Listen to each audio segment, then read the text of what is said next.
Vamos agora à entrevista do dia com Maria Lídia Flandoli. A chegada do Papa Francisco ao Vaticano foi surpreendente e gerou expectativas de mudança numa das maiores instituições do mundo. Para falar sobre o homem que já foi considerado personalidade desse ano de 2013, hoje entrevisto o professor Afonso Soares, que é coordenador do Programa de Pós-Graduação de Ciência da Religião da PUC de São Paulo. Obrigada, professor.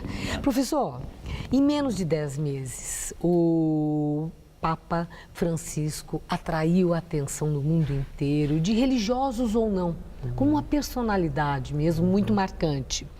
Para muitos, ele seria um fator de mudança. Houve gente que achou que ele seria mais do mesmo, em versão moderna, comparada a outros papas. Nós podemos afirmar que o Papa Francisco é, de fato, um pontífice inovador? Eu acredito que sim, que já podemos dizer isso. Nas primeiras semanas, no primeiro momento, ainda ficamos ali com uma certa perplexidade, porque era uma figura não conhecida, se apresentou ali na primeira aparição pública meio desengonçado, né? Eu me lembro, eu mesmo assistindo ao vivo, mas quem é essa pessoa andando meio torto, parecia meio tímido, né? Mas ele ganhou minha confiança e acho que os fiéis do mundo inteiro, logo nos primeiros minutos, quando ele disse: eu não quero abençoar a vocês, eu quero antes receber a bênção do povo de Deus.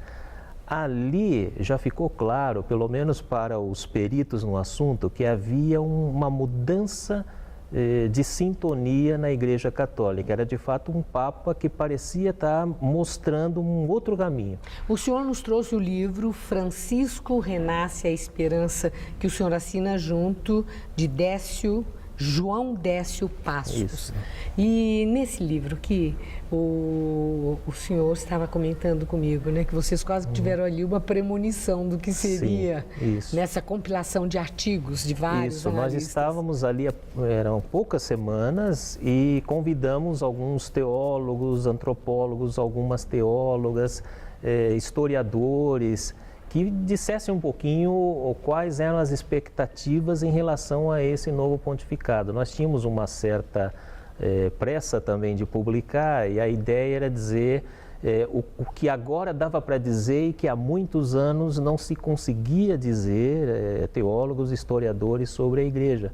E para nossa também alegria, né, algumas previsões ali, há poucas semanas do pontificado, quase um ano depois, estão se confirmando e vão todas nessa direção. E é interessante que o Papa Francisco, assim, ele é muito espontâneo, né? E ele tem uma firmeza também muito grande e demonstra uma abertura para tratar de questões, digamos, delicadas para a Igreja Católica, a questão do celibato clerical, do homossexualismo, da pedofilia, da próprio papel das mulheres, né, na Igreja. O senhor acha que essa abertura do Papa é um sinal que possa haver alguma mudança substancial em relação a essas questões?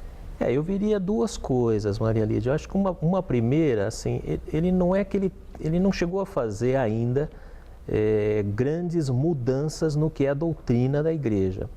Mas a grande diferença é que ele fala com uma autoridade de quem vem da prática, de quem vem dos meios populares, de quem tem uma experiência de vida, uma mística muito rica. Então, é diferente quando alguém fala e você sente que está falando de uma experiência muito prática. Então, acho que isso, mesmo que ele não tenha feito ainda, sinalizado mudanças fortes na doutrina, o fato dessa coerência de vida é muito significativo. Agora, o senhor está falando da doutrina, mas há também outras questões, porque quando ele assumiu, foi num clima assim, de um denuncismo muito grande envolvendo a cúpula da própria Igreja Católica, aquela coisa da lavagem do dinheiro do Vaticano, as denúncias de pedofilia.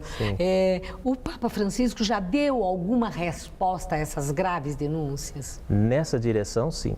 Porque aí não é uma questão de doutrina, aí é a questão da coerência das lideranças, da cúpula da Igreja Católica, as principais lideranças do Vaticano.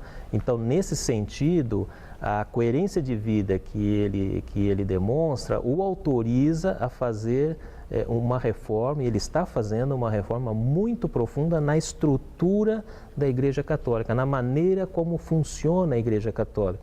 E talvez a principal mudança seja a descentralização que ele está promovendo. E aqui, nesse livro que o senhor trouxe também, eu ia abordar de qualquer forma a primeira exortação apostólica escrita por ele próprio, né? Então, aí, ele defendeu uma reforma da Igreja Católica. Isso. E para nossa, digamos assim, até surpresa e alegria, é quando aparecem as primeiras críticas na mídia mundial, quando ele começa de fato a tocar em algumas questões, né? A crítica a um exagero do poder do mercado, o próprio capitalismo, o próprio capitalismo, desigualdade, a opção pelos pobres, que era um tema que não se podia falar porque a teologia da libertação tinha adquirido uma má fama, né? Na E lá cúpula. nos Estados Unidos, republicanos conservadores falaram, até reagir dizendo que ele era comunista. Isso. O senhor vê, do ponto de vista ideológico, o Papa Francisco tem um viés de esquerda? Olha, eu diria que o cardeal jesuíta Bergoglio é uma figura mais conservadora do que tem se mostrado o Papa Francisco. Acho que ele está assumindo um teor um pouco mais aberto e radical como Papa, que tem surpreendido aqueles críticos. Eu me lembro de ter participado de alguns debates com colegas católicos que diziam: é mais do mesmo, esse Papa também é conservador, ele vai perseguir de novo. E ao contrário disso, ele tem se revelado alguém muito incisivo nas críticas que ele tem feito a feridas muito profundas da Igreja Católica, com uma coragem e uma coerência que não se via há muito tempo. Professor Afonso, para encerrar, nós estamos em clima de Natal, de esperanças renovadas. Eu peço ao senhor uma mensagem que nos dê alento, que nos acompanhe nessa luta pela continuidade dos dias.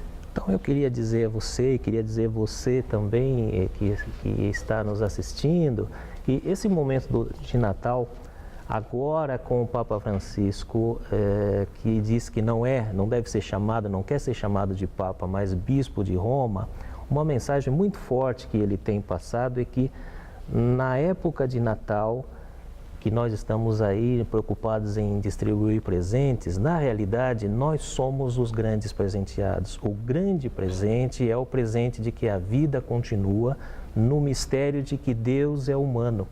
E aí tem um segredo que é muito, nos dá muita alegria, isto é, se Deus é humano, a humanidade é divina, ela pode chegar ao divino. Essa é a grande mensagem, o grande presente do Natal.